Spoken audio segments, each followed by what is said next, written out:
Mga classmates, have you ever wondered what it truly means to forgive someone who has wronged you?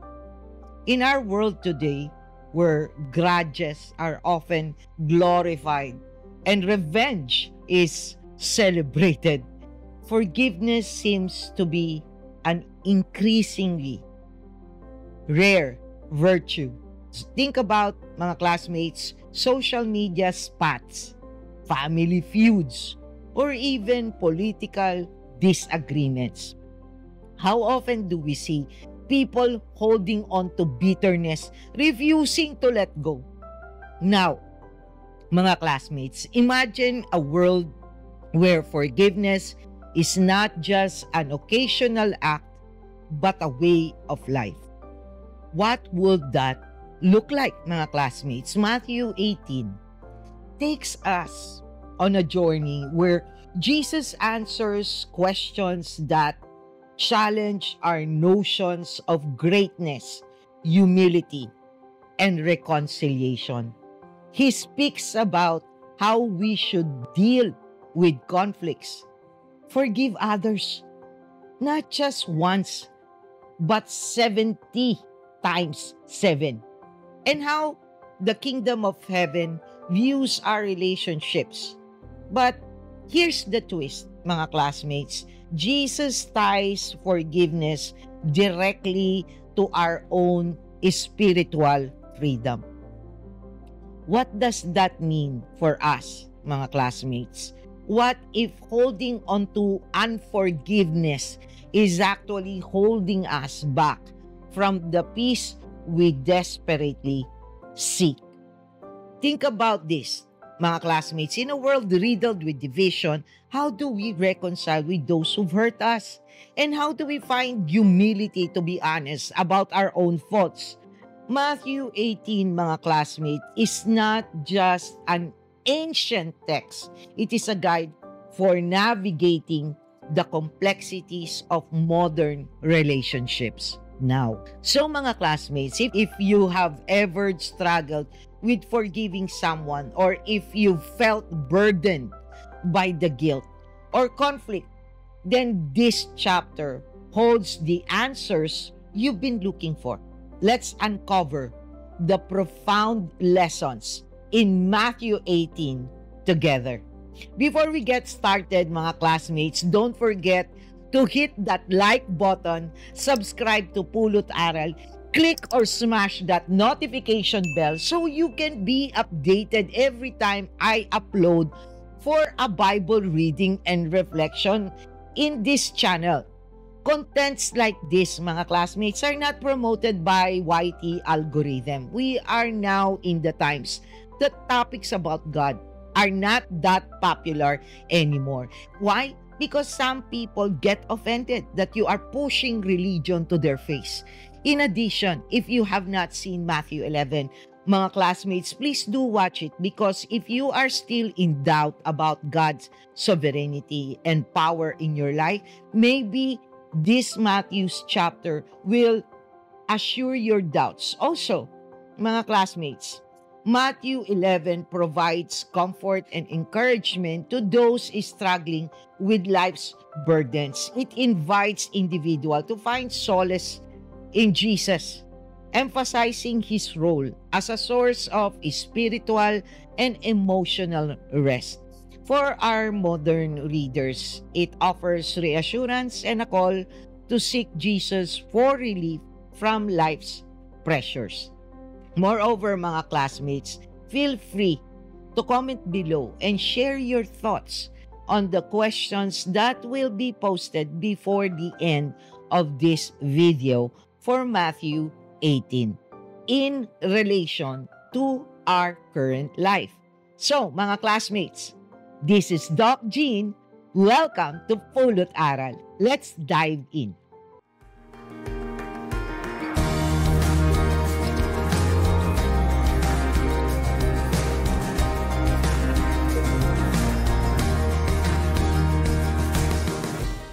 Before we start the Bible reading, let's place ourselves in the presence of the Lord and pray.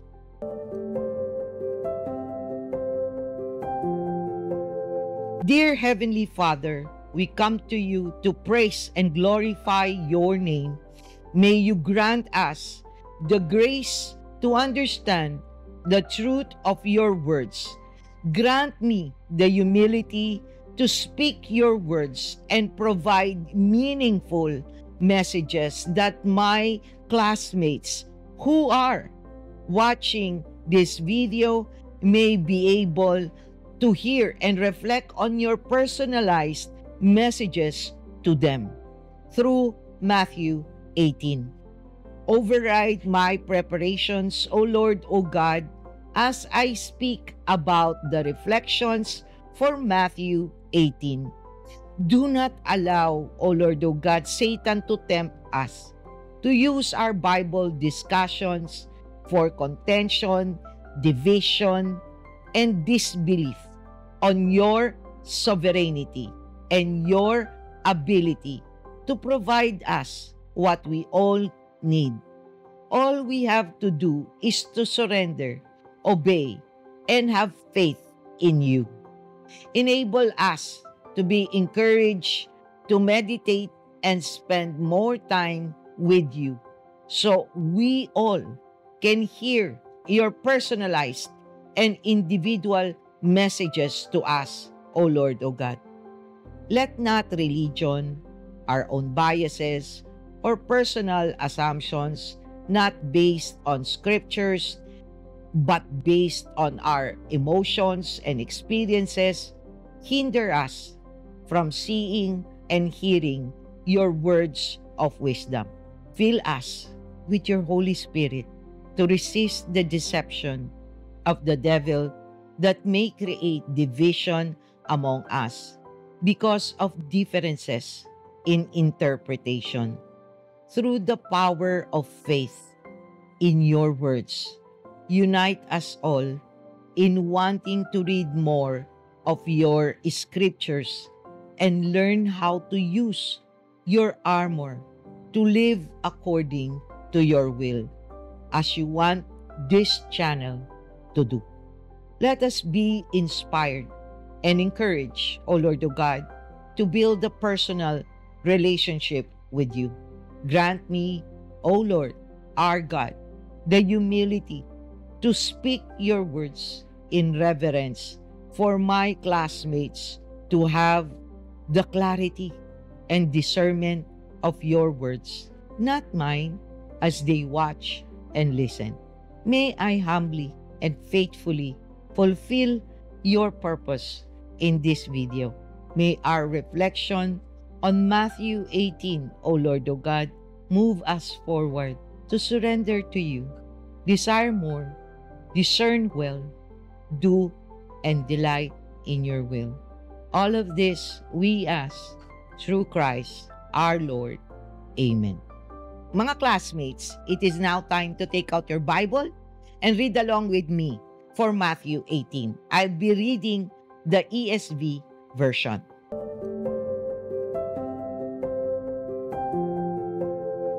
Who is the greatest? At that time, the disciples came to Jesus, saying, Who is the greatest in the kingdom of heaven? And calling to him a child, he put him in the midst of them and said, Truly, I say to you, unless you turn and become like children, you will never enter the kingdom of heaven. Whoever humbles himself like this child is the greatest in the kingdom of heaven. Whoever receives one such child in my name receives me.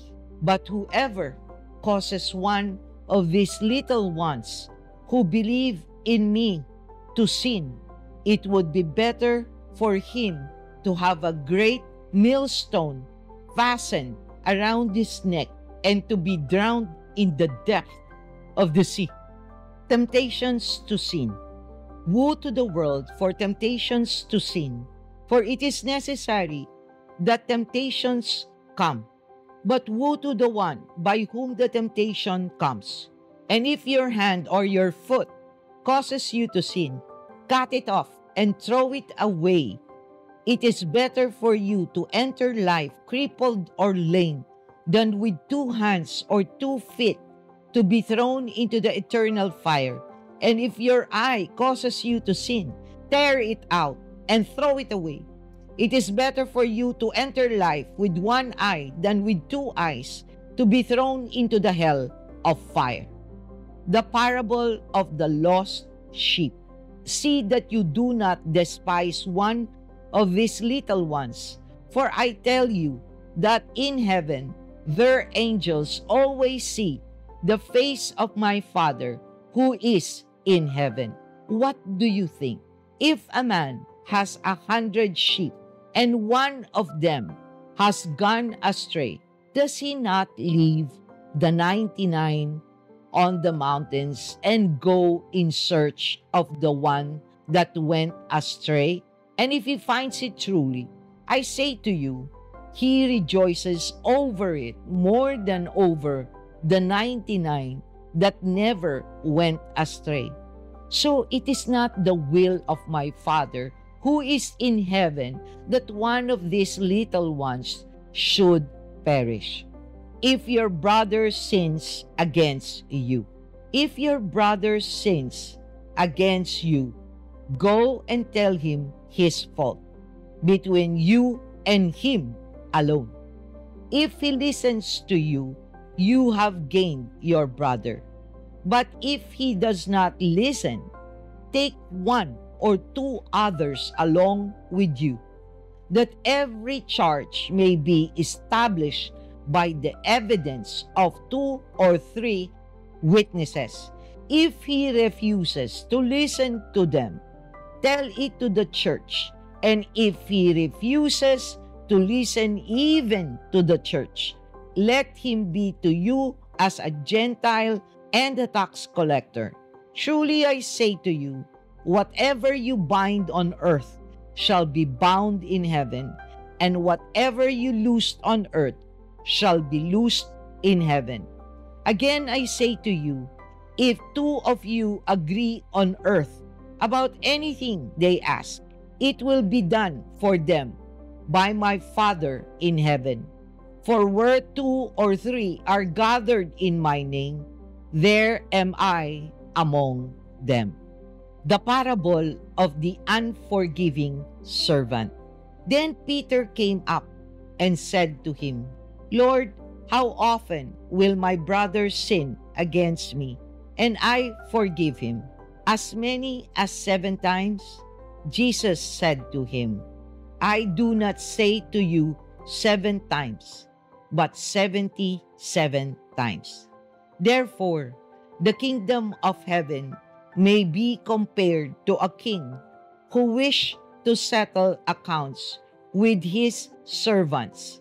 When he began to settle, one was brought to him who owed him 10,000 talents.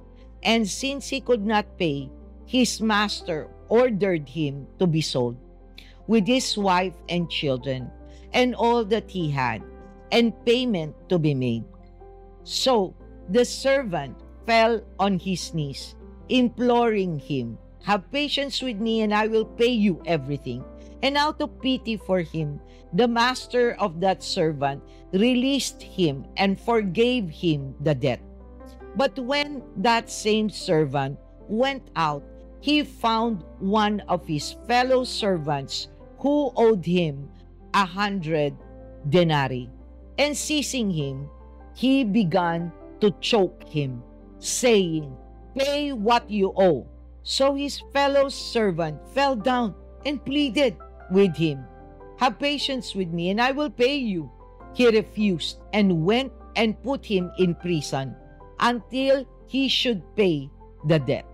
When his fellow servants saw what had taken place, they were greatly distressed, and they went and reported to their master all that had taken place. Then his master summoned him and said to him, "You wicked servant, I forgave you all that debt because you pleaded with me. And should not you have had mercy on your fellow servant as I had mercy on you?" And in anger, his master delivered him to the jailers until he should pay all his debt.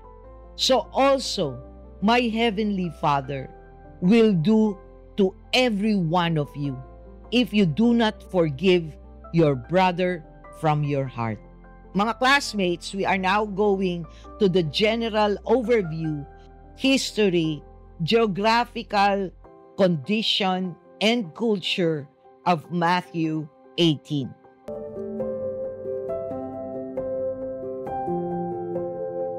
Mga classmates, in Matthew 17, just like in Matthew 18, we find ourselves in Galilee, likely in Capernaum, where Jesus often taught his disciples. During those times, mga classmates, Capernaum was a key hub for Jesus' ministry, a fishing town on the northwestern shore of the Sea of Galilee.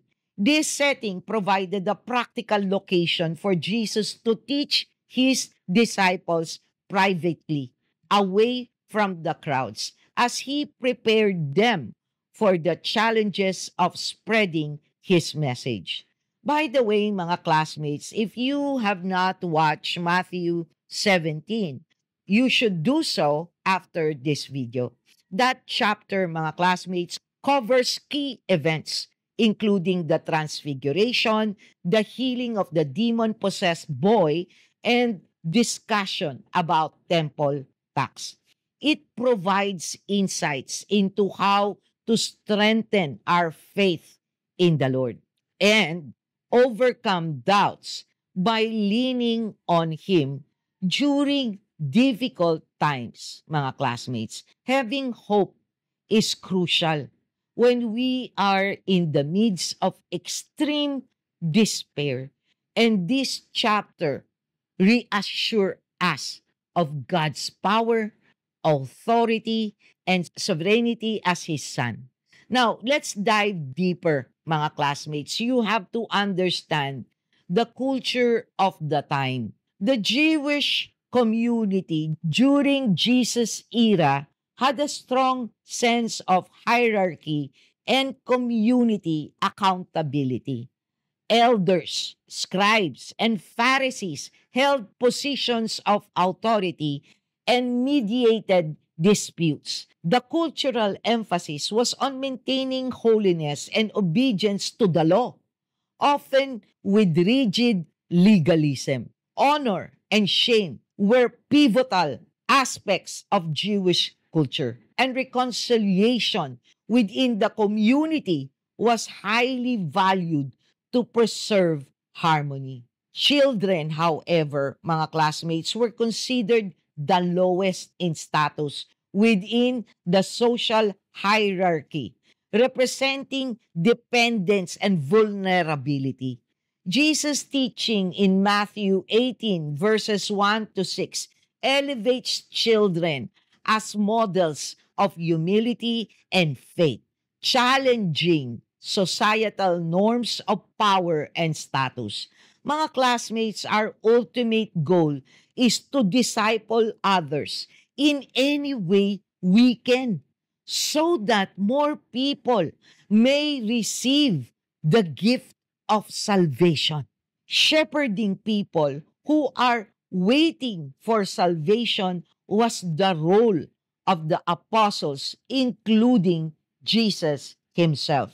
This is why, mga classmates, Jesus often used parables so those who were ready to hear his message could understand, while those with hardened hearts could not, as is stated in Matthew 13 verses 10 to 13. The disciples came to him and asked, "Why do you speak to the people in parables?" He replied, "Because the knowledge of the secrets of the kingdom of heaven has been given to you, but not to them. Whoever has will be given more. They will have an abundance. Whoever does not have, even what they have will be taken from them. This is why I speak to them in parables. Though seeing, they do not see. though hearing, they do not hear or understand. That's Matthew 13, verses 10 to 13, NIV version. Mga classmates, I hope you are following our Bible reading regularly every Tuesday at 9 p.m. because that is the primary reason I am doing this, to shepherd you all toward knowing Him directly from His scriptures. It is time to go beyond just reading motivational Bible verses. While there's nothing wrong with that, mga classmates, just to be clear, I hope this encourages you to start reading the entire Bible, which is the basic instruction before leaving Earth. I think the Gen Z way, aka the Bible, from cover to cover. If you have not watched Matthew 13, mga classmates, I highly recommend it as well. Because honestly, mga classmates, Matthew is the gospel that shows you how to have faith and how to live in the image of the Lord. Matthew's gospel proves that Jesus is the Messiah and fulfillment of God's promises from the Old Testament through chapter 1 in Christ's genealogy, which can be seen in Matthew, which again you can watch, mga classmates, if you have not seen it also. His wonderful teachings and works. That's why we started in the Gospel of Matthew, because Matthew's Gospel lays the foundation for understanding who Jesus is and what He is capable of. In this chapter, mga classmates, the parable of the lost sheep resonates deeply with how Jesus shepherded His disciples, how we are called to do the same. We are all valuable to God even when we are all sinners. Unfortunately, mga classmates, Judea and Galilee at that time were under Roman rule, which created tension within Jewish society. Heavy taxation, Roman military presence, and cultural impositions heightened the Jewish longing for a Messiah to liberate them. The Pharisees and the Sadducees, often at odds with Jesus, focus on external observance of the law, contrasting with Jesus' emphasis on inner transformation and humility. Jewish law emphasized resolving disputes within the community, typically under the guidance of elders. Jesus' teachings in Matthew 18 verses 15 to 20 align with this practice but shift the focus to forgiveness and reconciliation in the Christian context, which Jewish leaders are not that happy about, as Jesus seems to be usurping their power and authority as the experts of this area. Matthew 18, mga classmates, is often referred to as the discourse on the church or the community discourse because it addresses relationships, humility, and forgiveness within the faith community. Key themes include the following, mga classmates. 1. About humility, as we will discuss in Matthew 18 verses 1 to 6. 2. About accountability and avoiding sin, as you will learn from Matthew 18 verses 7 to 9. Third, the warnings against leading others into sin emphasize the seriousness of personal responsibility in the community. God's pursuit of the lost in Matthew 18 verses 10 to 14. Fourth, conflict resolution. As we will know, mga classmates, in Matthew 18 verses 15 to 20. And fifth, unlimited forgiveness in Matthew verses 21 to 35, mga classmates, from God to us and from us to others. Mga classmates, it is good that we know the historical, cultural, and geographical situation every time we read the Bible. As I suggested before on the tips of how we can easily enjoy and get the most of our reading the Bible. Right, mga classmates? Again, for those who are new, and God brought you here to join us as you get to know Him, then do watch those videos, mga classmates. It is back-to-back video with part 1 and 2. Why is this so? So we can distinguish the nuances of the times before versus now and have a better grasp and understanding as we interpret God's message to us as we read. Now that we have the general overview and context of Matthew 18 out of the way, let's now proceed with the Bible discussion of Matthew 18.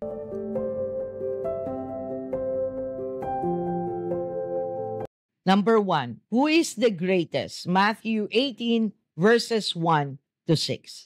In Matthew 18 verses 1 to 6, the disciples approached Jesus and asked, who is the greatest in the kingdom of heaven? As Jesus said, as is stated in Matthew 18 verse 4, whoever humbles himself like this child is the greatest in the kingdom of heaven. As it is human nature, mga classmates, our definition and understanding of certain words often revolve around our love for ourselves.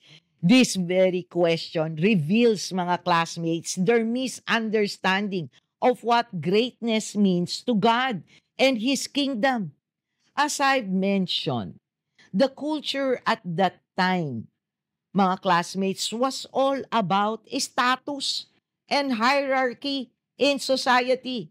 Just like now, mga classmates, still the same.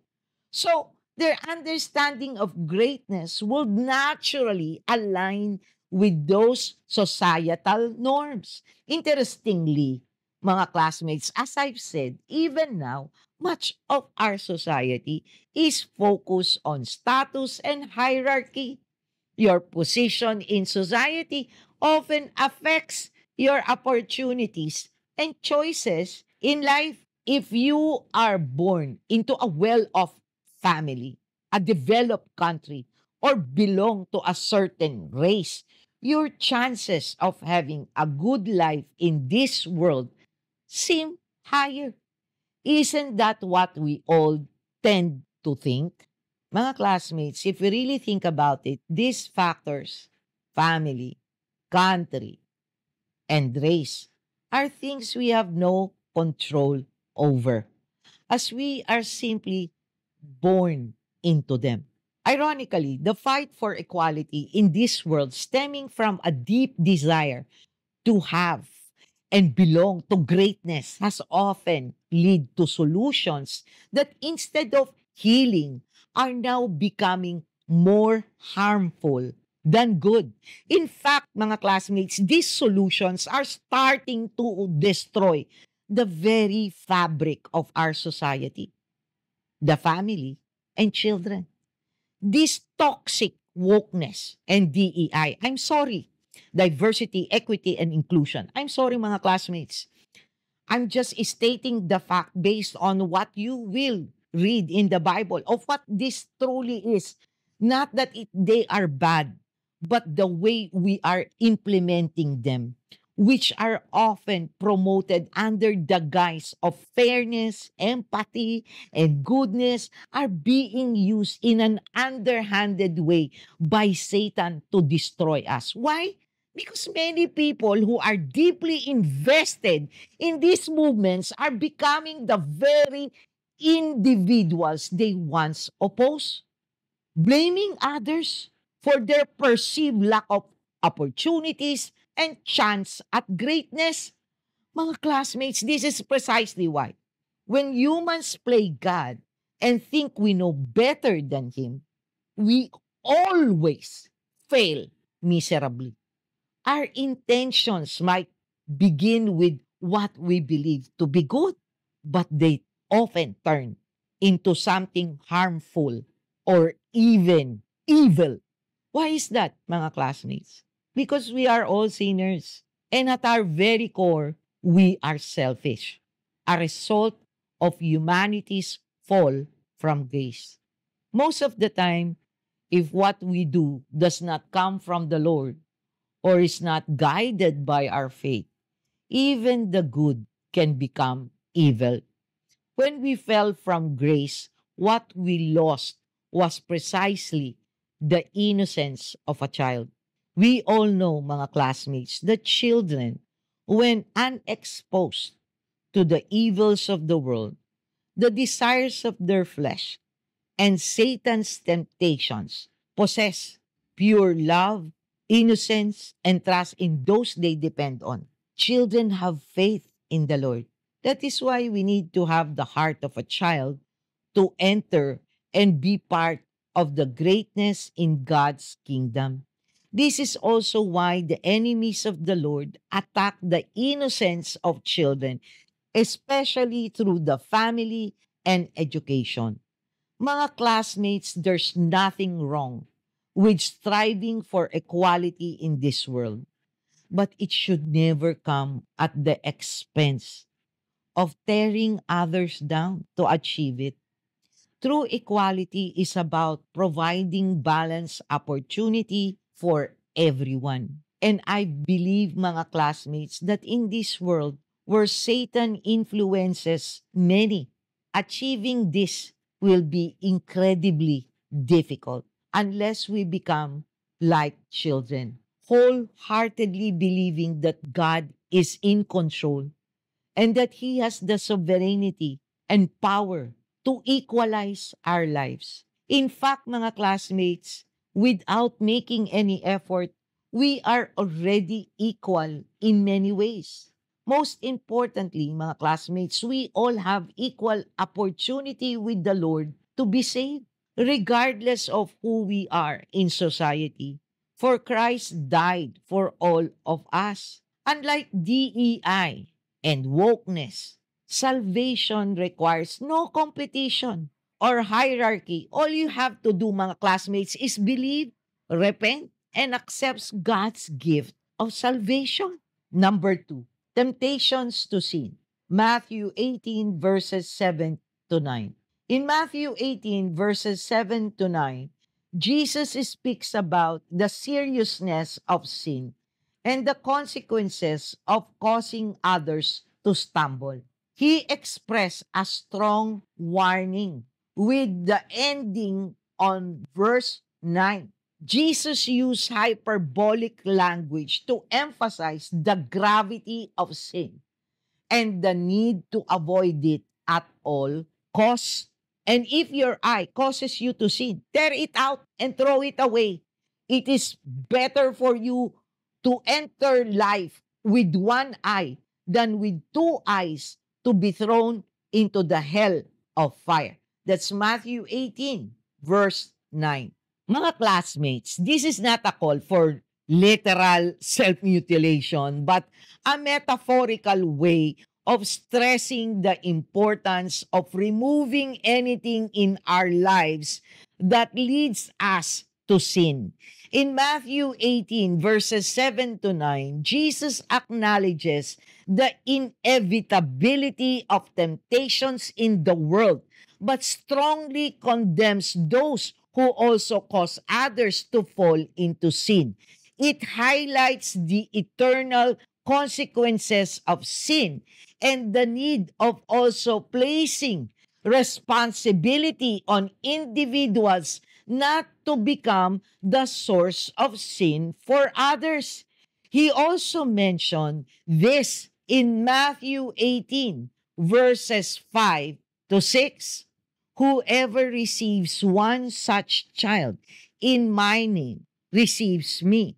But whoever causes one of these little ones who believe in me to sin, it would be better for him to have a great millstone fastened around his neck to be drowned in the depth of the sea. That is from Matthew 18, verses 5 to 6. The thing is, mga classmates, we truly don't have much fear of the Lord, both in the past and even now. What do you mean by fear? Not being scared, but we do not have reverence in Him. Later on, I will discuss, mga classmates, some of the words that are being said in the Bible that may be taken out of context or misunderstood, like the word fear. Anyway, the context of fear here, mga classmates, is complete reverence, as I mentioned, and respect for Him as our Father and Creator. In fact, we often fear our parents more than we fear God. Maybe because we often picture Him as someone we can deal with later and have a created version of Him in our minds based on what we want Him to be. Thus, the majority of the time, mga classmates, we just focus on Him being loving, forgiving, and accepting no matter what. Now, mga classmates, don't get me wrong. While God is all that, okay, don't forget that He is also just, holy, and has wrath against evil. It seems we cannot fully absorb the concept that God will punish those who do things abominable to Him. But He does, and He will. That's why it is important, mga classmates, to get to know Him through His own words in the Bible. So you will know Him, understand His nature, and revere Him as He should be. That's why, mga classmates, Pulot Aral is doing this. That's why I'm doing this. Encouraging everyone to read the Bible. Because if you do, you will realize that the majority of what we think about Him is based on what's convenient for us and is actually not Him in totality. Otherwise, we would not do what we do, mga classmates. Last January, a wildfire broke out in Los Angeles when Ray Comfort of Living Water suggested, as many Christians did who revere or fear the Lord, that this occurrence may be a result of God's wrath, stemming from Hollywood's influence for others to sin through certain works and culture, its people's continuous blasphemy and mocking of His name, like what happened in the recent 2025 Golden Globe Awards. The host made God part of the joke, and this happened. So many people could not wrap their minds around the idea that God would allow this. Mga classmates, that fire could easily been resolved if the wind died down or rain occurred. Yet, like their fire hydrants that are empty or have no enough pressure due to lack of water, there's no repose to what is happening. In fact, everything just got worse to worst. Why? Well, mga classmates, I'm sorry to tell you, but God can allow this to happen. He is sovereign. He is in control. Remember that. Now, to be very clear, because I may be taken out of context, I'm not saying this is to condemn the victims of this tragedy or to say that they all deserve it. Nor am I assuming that I personally know what the Lord thinks. Okay? Mga classmates, let's just be clear on that. What I'm saying is that Ray Comfort's assumption and similar considerations by other Christians stem from biblical truths. Such tragedies happened repeatedly in the Old Testament. In fact, during Noah's time, the flood destroyed everyone except Noah, his family, and the animals God instructed him to save. Sodom and Gomorrah faced a similar fate. What I'm saying, my classmates, is that if we fear the Lord, we will never take His name in vain. We will not sin or encourage others to fall into the same trap of evilness. In fact, mga classmates, do not use His name in vain is one of His commandments, isn't it? Mga classmates, make no mistakes about it. God detests evil, especially pride, idolatry, and blasphemy.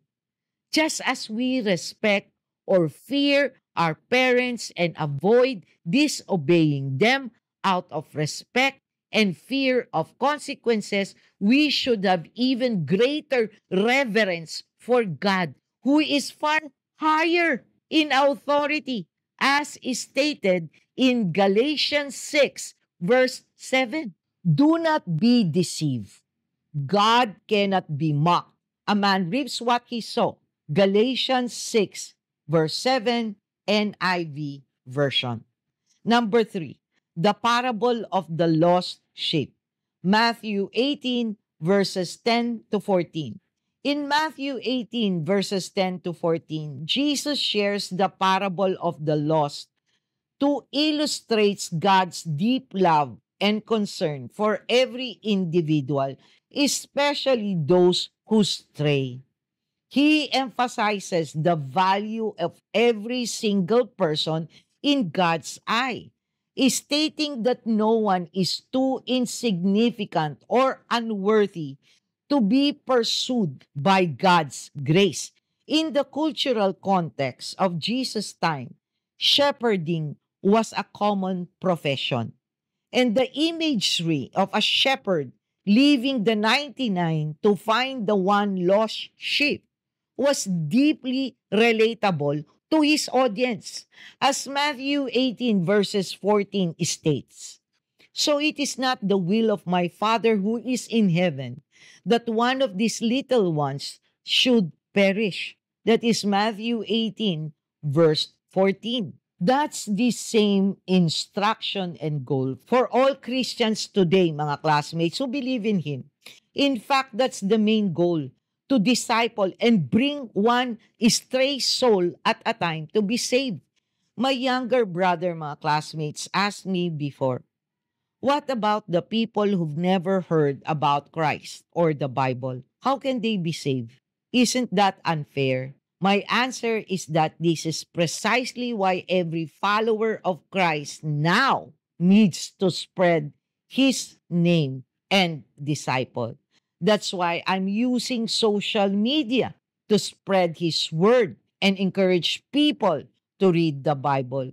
It is not for me to earn money or gain many viewers, mga classmates. It is for God to bring people here to use this channel for His purpose and to reach every sheep, especially those who do not know Him.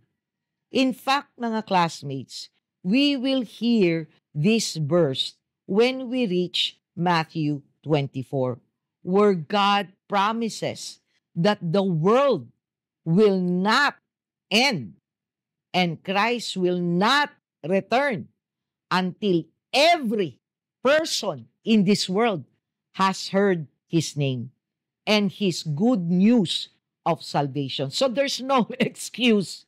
As I've mentioned before, God is just, mga classmates. This is why we all need to know the Bible. Not only to know Him, but to know His promises to us so we can hold on to them when we are in doubt or being deceived by His enemy, which are Satan, our own selves, and this world. As Matthew 24 verse 14 states, and this gospel of the kingdom will be proclaimed throughout the whole world as a testimony to all nations, and then the end will come. Matthew 24 verse 14. If your brother sin against you, that is Matthew 18 verses 15 to 20. Mga classmates, the Gospel of Matthew is filled with lessons on how God wants us to live, including how we can live harmoniously and resolve our conflicts if there are any. And we all know, mga classmates, conflicts, especially in families or within our community, are a dime and a dozen and happens all the time. So, have patience with me as we discuss chapters that may be longer than you'd like to listen to. That's because these lessons, mga classmates, are very important. In Matthew 18, verses 15 to 20, we will be discussing two verses. Matthew 18, verse 15, and Matthew 18, verse 18. The latter being a controversial verse due to its use in establishing the authority of the church. So, bear with me, mga classmates, okay? Let's start with Matthew 18, verse 15, which states, "If your brother sins against you, go and tell him his fault between you and him alone. If he listens to you, you have gained your brother." Matthew 18, verse 15. The verse teaches the importance of addressing conflicts directly and privately rather than spreading gossip or harboring resentment, mga classmates. It encourages believers to seek reconciliation with grace and humility, aiming to restore relationships rather than escalate disputes. In Matthew 18, verses 15 to 20, Jesus provides instructions for resolving conflicts within the Christian community.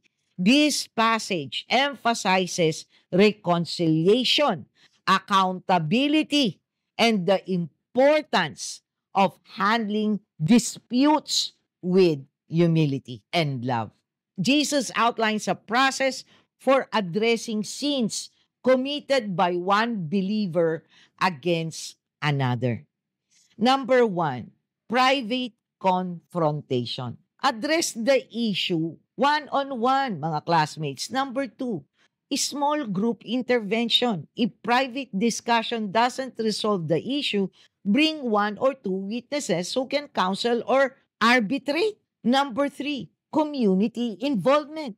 If the individual still refuses to repent, bring the matter to your trusted community within the church. This is why small groups are encouraged in evangelical Christianity and other denomination of Protestants.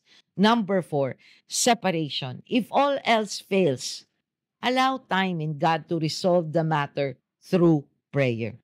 Unfortunately, mga classmates, this process often does not happen anymore. Instead, conflicts are posted on social media with screenshots and all for the world to see.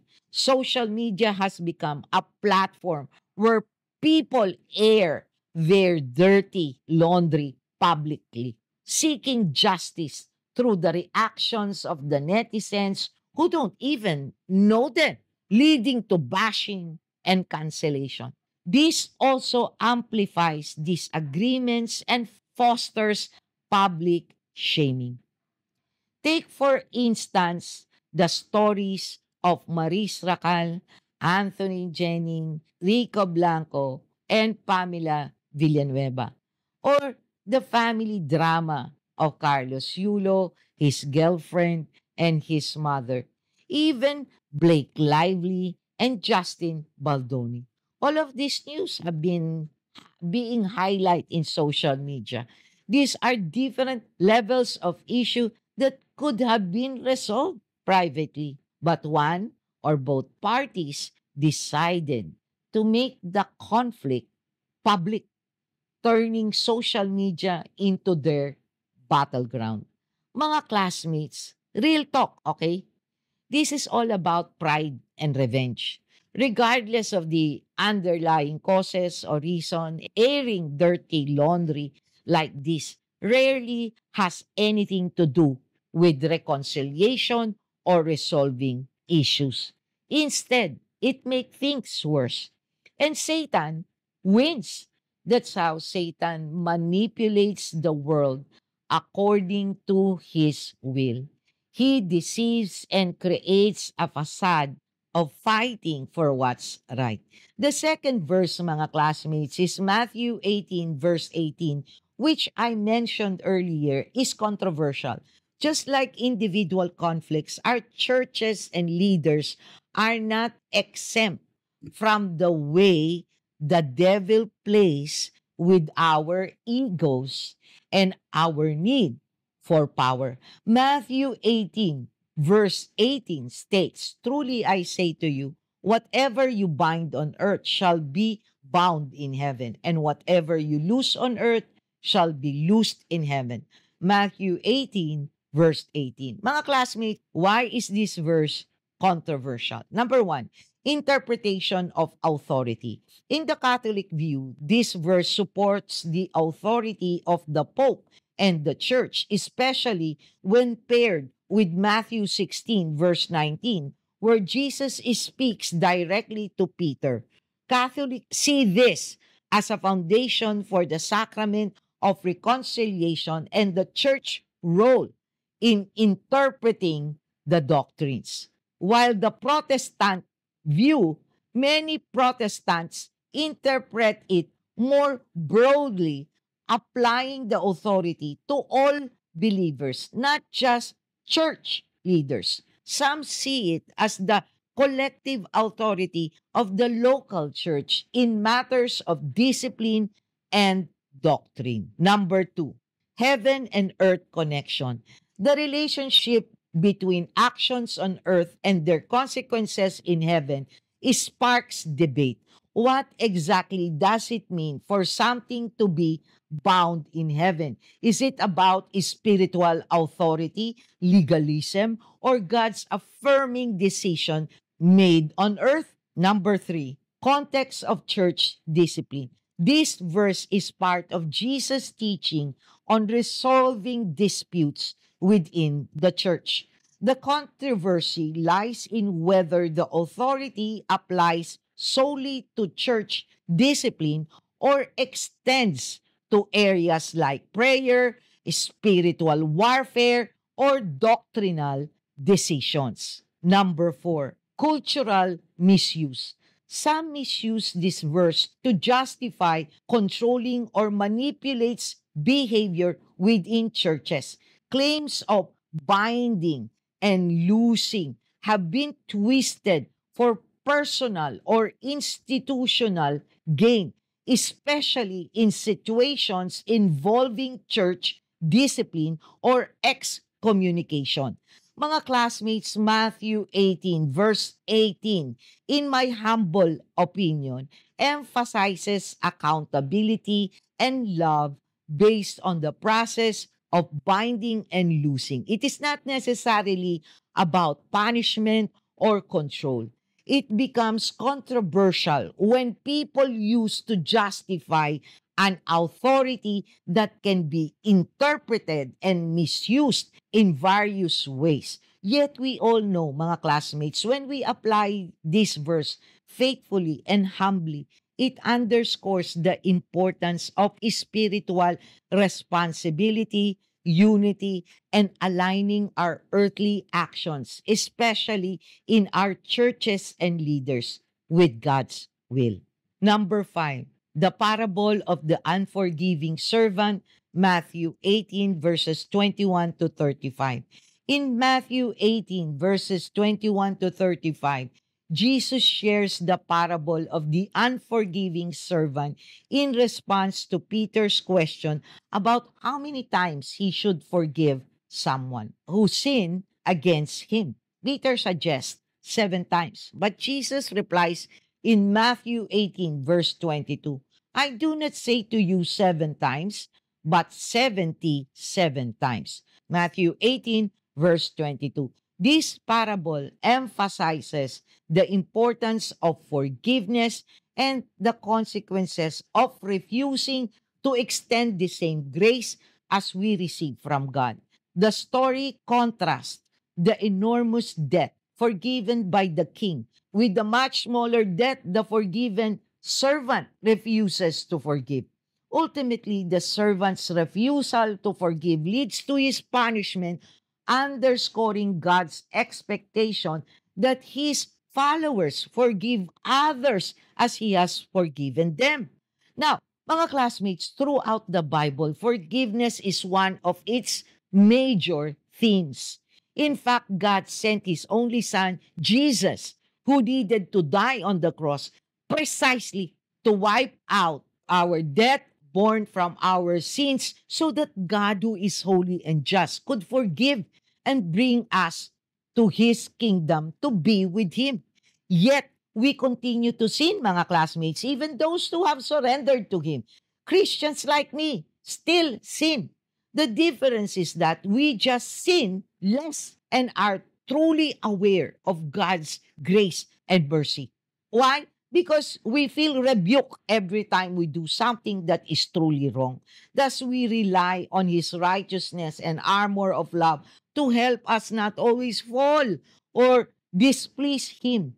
And as God is our shepherd, as mentioned previously, He gave His Holy Spirit to guide us. Mga classmates, He continually forgives us. Doesn't He? That's why many of us does not fear Him and thinks we can always get away with our sins. Mga classmates, we have a mistaken view of what forgiveness really means. Forgiving someone who hurt us means releasing our hate, bitterness, anger, and need for revenge against the one who hurt us. But this does not mean that the one we have forgiven will not receive his or her just consequence or consequences from the Lord. And it is the same, mga classmates, for us. If we are the ones who hurt someone, we will receive just punishment from God. So forgiving is actually for our own benefit. When we forgive, we gain inexplicable peace from the mercy we extended to our enemy, just as God extended His mercy to us. So mga classmates, knowing the mercy of our Lord who is holy to forgive us, how come the majority of us who are all sinners find it hard to forgive those who trespass against us? Again, mga classmates, the core is our sinful nature, our pride. And this is also the reason why we need to have a childlike heart. Otherwise, we truly cannot enter the kingdom of God. Why, mga classmates? Because this parable from Jesus reminds us that forgiveness is not a suggestion, mga classmates. It is a command for those who follow Him. Do you know, mga classmates, that if there's unforgiveness in your heart, this may be one of the reasons why you cannot receive God's blessings? You know, mga classmates, when I heard the story of the daughter of our lead senior pastor from our church, Joy Tanchi, it was deeply moving. One night in 1992, in their family home, which was supposed to be a safe place for her and her two friends to bond, turned into a horrendous nightmare. Robbers barged into their home, and the three girls, just 15 years old at the time, were repeatedly physically violated by this gang. Imagine the difficulty of that journey, not only for Joy at the young age, but also for her parents, who were faithfully serving the Lord. You would expect Pastor Peter Tanchi and his wife Diona to question the Lord and use their power for revenge. Yet, Pastor Peter, who was studying in a seminary at the time, realized in his grief and anger that faith is ultimately a choice. And he can do this through the act of forgiveness. He could be a prisoner of anger and bitterness, wanting revenge, or he could forgive the robbers. And by the grace of God, Pastor Peter, Diona, and Joy chose to forgive. This tragedy became the salt and light for their family to shepherd God's people even better in our church at CCF. So, mga classmates, by forgiving others, we reflect God's love and grace in a world desperately in need of both. Let us strive to be examples of Christ's transformative power through the simple but profound act of forgiveness. As we often hear, if God can forgive us, why can't we do the same? mga classmates. Mga classmates, we are now going to the featured Bible verse.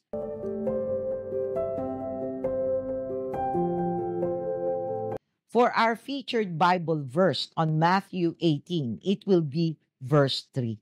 Jesus said, "Truly I say to you, unless you turn and become like children, you will never enter the kingdom of heaven." Matthew 18, verse 3. This verse highlights the necessity of humility, innocence, and dependence on God to enter His kingdom. Jesus uses children as a model of faith and submission because they are trusting, humble, and dependent on their caretakers. Unlike us, mga classmates who are adults, often burdened with pride, skepticism, and self-reliance, children naturally embody the qualities that align with a heart willing to accept God's guidance. The message of Matthew 18, verse 3, challenges us to set aside pride and worldly ambitions and approach God with a pure, trusting heart, mga classmates. It reminds us that God values a posture of humility and total dependence on Him above status, power, or wealth, as we have fully discussed in all 5 chapters of Matthew 18. As we end, mga classmates, I hope you will participate and comment below to answer any or all of our questions for a meaningful discussion of Matthew 18. I will do my very best to respond as I am truly a one-woman show. Here are the 5 questions, mga classmates, for each of the Bible discussion topics related to Matthew 18. These questions are also written in the description below this video.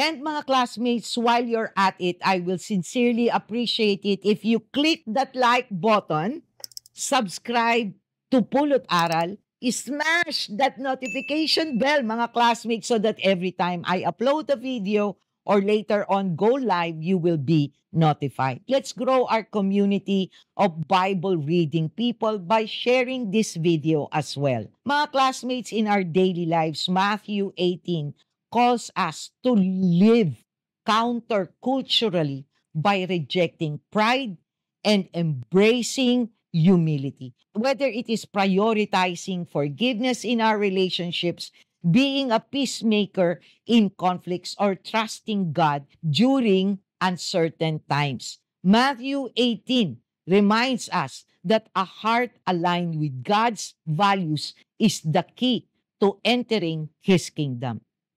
Mga classmates, thank you for joining me in today's Bible reading and reflection from the Gospel of Matthew. Till next time, may God bless you all. Always stay safe and be healthy. This is Doc Jean. Bye!